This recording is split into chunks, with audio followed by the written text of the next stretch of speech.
I'm Anthony J. Smith. I am the producer of Anthonyx Maximus and the side reviews of Anthonyx Maximus Reviews. I am actually here to review the recent Ghostbusters movie. This is a part of a series that I'm going to do that's separate from Anthonyx Maximus. He's his own character, and I'm not going to take that away, but I figured I'll go ahead and review movies that just come out in theaters, and I'll just be myself. Hence the lack of design and makeup, hair, costume. It'll just be myself.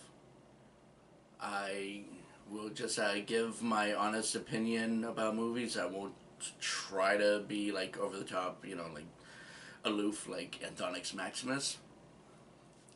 So yeah, I'll just kind of go through that as often as I can, but of course,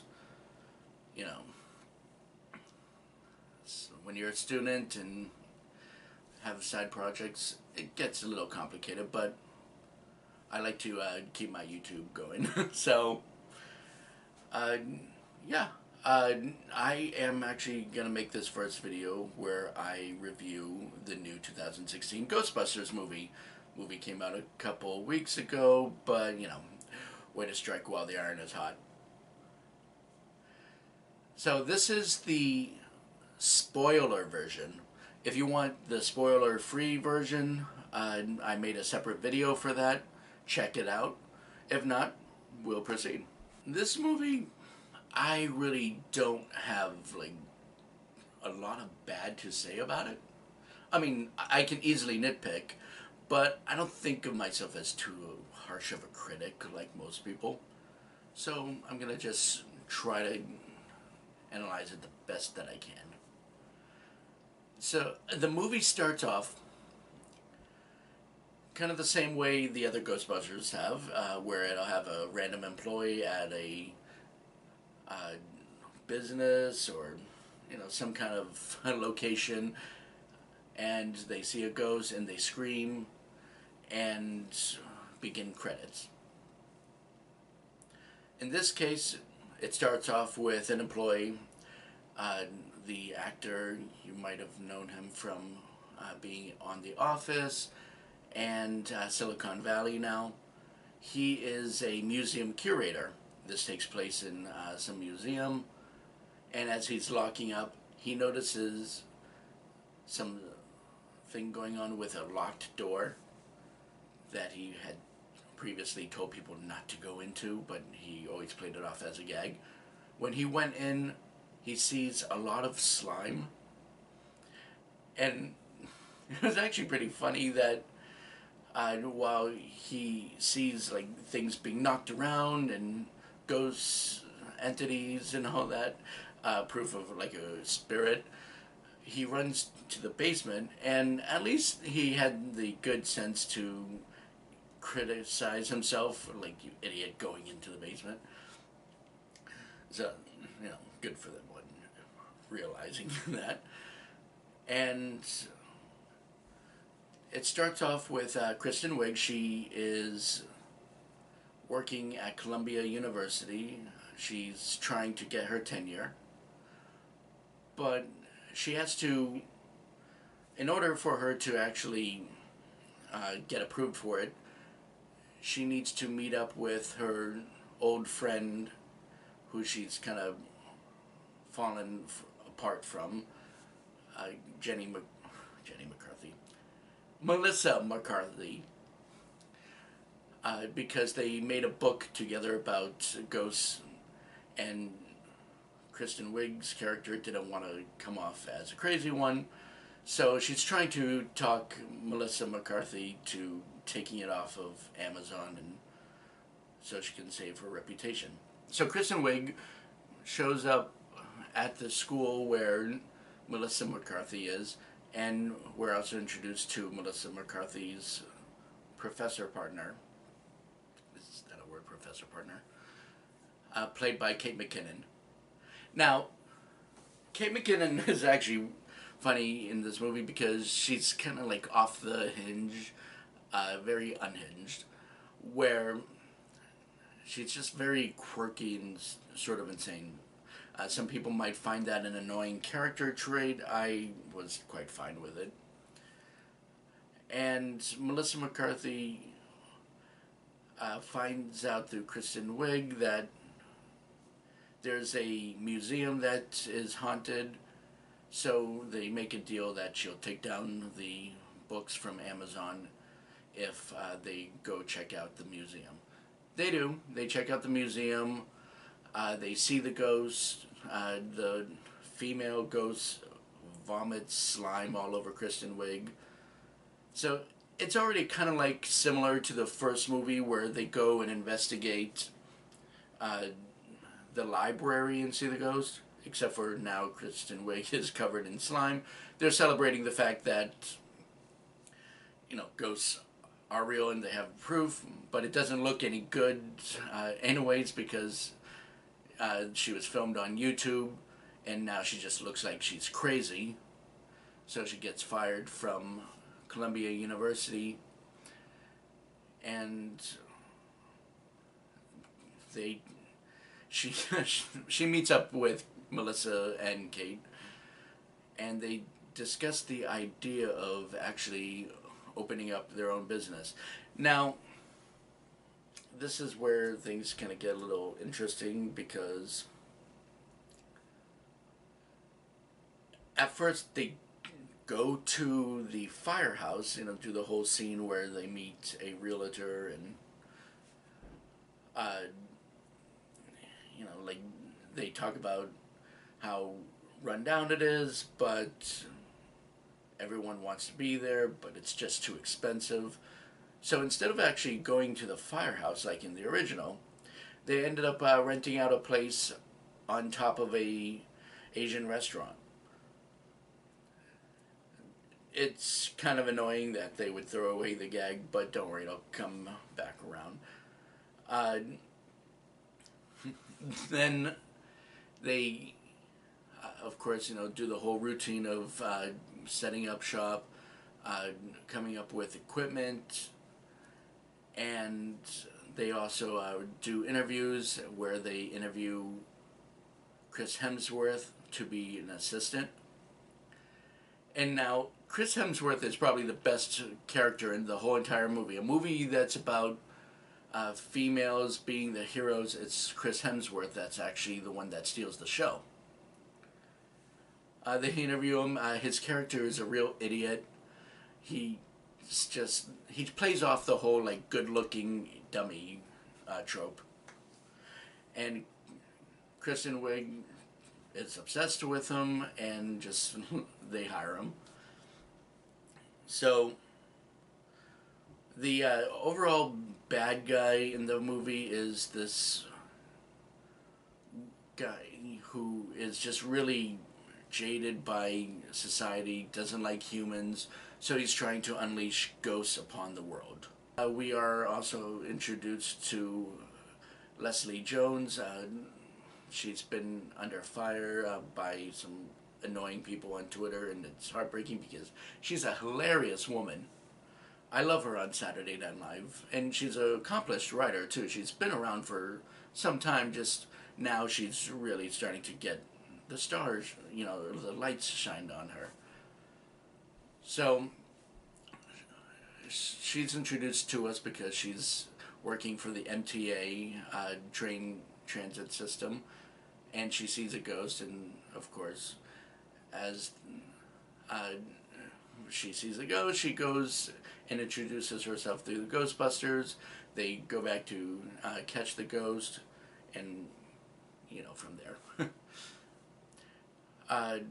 They find a ghost is attacking a concert hall, and the four of them go and attack the ghost, and they eventually capture it. I won't get into too much detail of like what happens. Just basically the equipment they find throughout the movie are like bits and pieces of electronic devices created by the bad guy, and they're there to pretty much stir up the ghosts and release them in random places, and they use the equipment to help them build their equipment to stop the ghosts. And they finally stop the monster at the big concert, and we're given a little sidetrack from the previous movies, where the mayor is actually aware of this. The mayor is played by Andy Garcia, and he has a deputy mayor who is also trying to tell the Ghostbusters to keep it under wraps, because they are aware of ghosts, but they don't want the public to freak out. It's kind of like a government conspiracy thing. And by doing so, they convince the public that it's all publicity scam and the ghosts aren't real. As the movie progresses along, they have their car, like in the original movies, except for it's not like an old-timey ambulance. They actually use Leslie Jones's uncle's hearse, and they just paint it up as the Ghostbusters vehicle. And they meet up with the bad guy after tracing down all the devices he's been leaving throughout the city so he can unleash the ghosts. And the bad guy kills himself, so now he's a ghost, and he's taken over random bodies, including Chris Hemsworth. And this is, again, where Chris Hemsworth shines as a hilarious guy, because he's, imagine you would probably do the same thing if you took over, like, someone's body who's, like, good looking and, just, you get to do whatever you want at that point. Like, hey, I'm fit, so I'm gonna just have some fun with it. I'm kind of skipping ahead, because even though it's spoiler free, I don't want to, like, deter you from seeing the movie. I will say this, though. Once he, as Chris Hemsworth, frees all the ghosts, that's when all the craziness happens. The ghosts are free and attacking. Very CGI, but it actually kind of looks good. You actually kind of feel for the peril. And you do get to meet the Stay Puft Marshmallow Man, but it's not exactly as Gozer. It's just now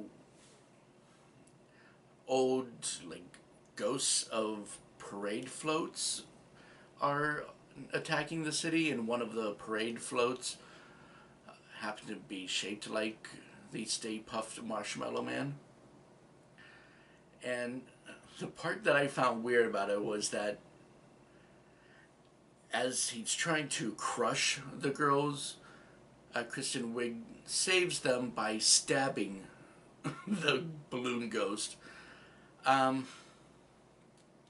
guess that's possible. You can't really stab a ghost, but if, like, somehow a ghost had gone and, like, taken over, like, an actual Thanksgiving Day float balloon, then yeah, I guess that's a way to do it. They do have Slimer in the movie. He was ugly. I really did not like his design at all. And they made him more of a bad guy than they should have. I'm not saying they should have made him like Slimer from the cartoons where he's assisting them, but in the original movies he was just a happy-go-lucky, fun guy. They never really thought of him as a big threat. But in the movie, he steals the Ghostbusters vehicle and rides all over town. And Finally, the Ghostbusters, the four of them, they go back to the hotel where the bad guy is working and where the source of the chaos is coming from, making a big portal, and they manage to get him out of the body of Chris Hemsworth, and he decides to attack them in a form of this ghost. He transforms himself into this version of the ghost and grows really huge, much bigger than Stay Puft Marshmallow Man was in the original movie. And causing a lot of destruction, because in remakes, more destruction equals good. And at that point, their plan is trying to get to the portal, the wormhole, whatever, and reverse everything and bring the ghost back in. They realize they can only do it by having some kind of a nuclear explosion, which on their Ghostbusters vehicle actually happens to have some radiation on the top of the car. So lucky for them, Slimer comes riding around with a female Slimer and some other ghosts, and as they're driving over, they blast the car, blows up, all the ghosts go back inside, and the main villain, on his way in, grabs Melissa McCarthy, and this is where it gets pretty impactful. He grabs Melissa McCarthy and tries to take her down, so Kristen Wiig straps a cable around her and jumps into the hole after Melissa McCarthy and grabs her, and you see the bad guy fall even further, and they go back up to the surface, making their hair all white. And now everyone's friends again. The city is supposed to not know they exist, but now the mayor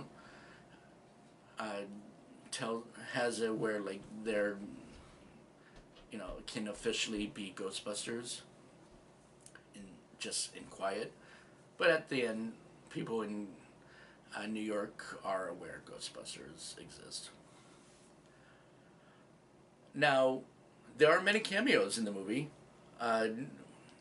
You get like the original Ghostbusters, except for, of course, Egon. But he does make an appearance as a statue.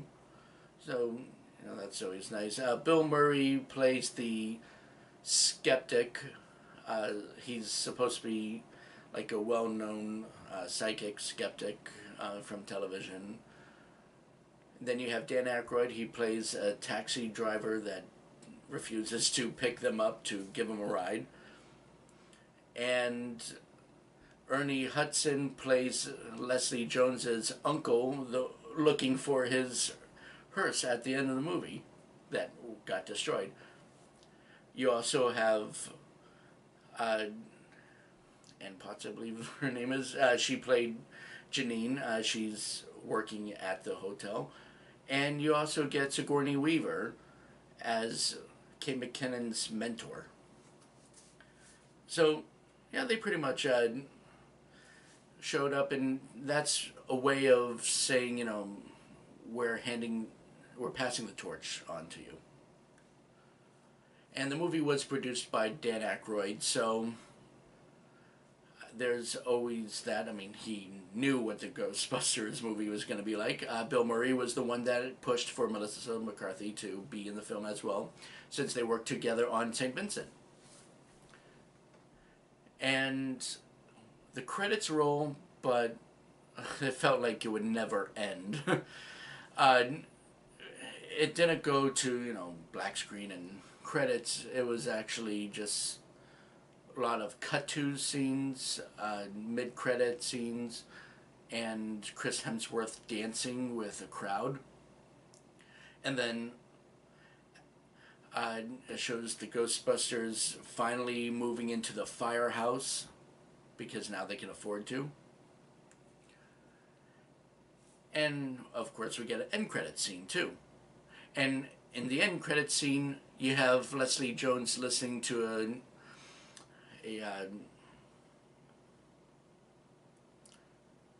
she's listening to some recordings, and she asks everyone in a shock, "Who is Zool?"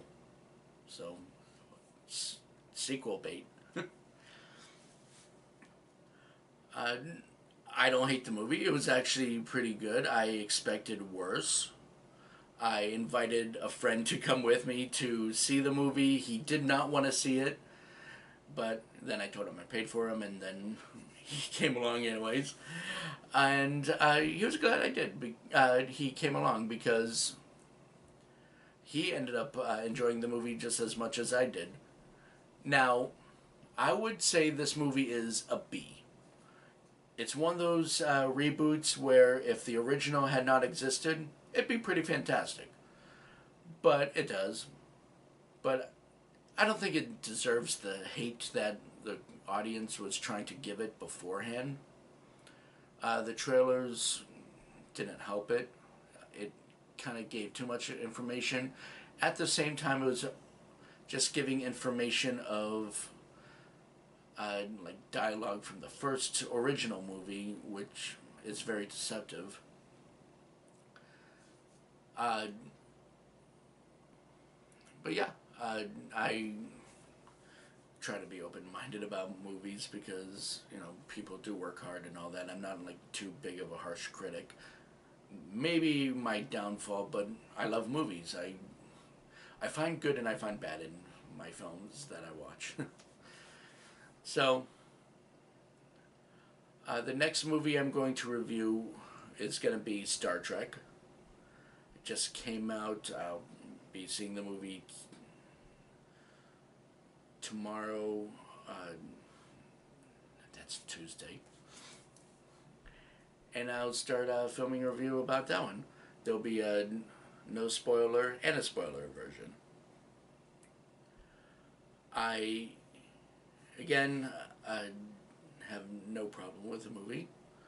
I recommend you do check it out. If not in the theater, at least, you know, on Blu-ray, DVD. And that's all. Have a good one.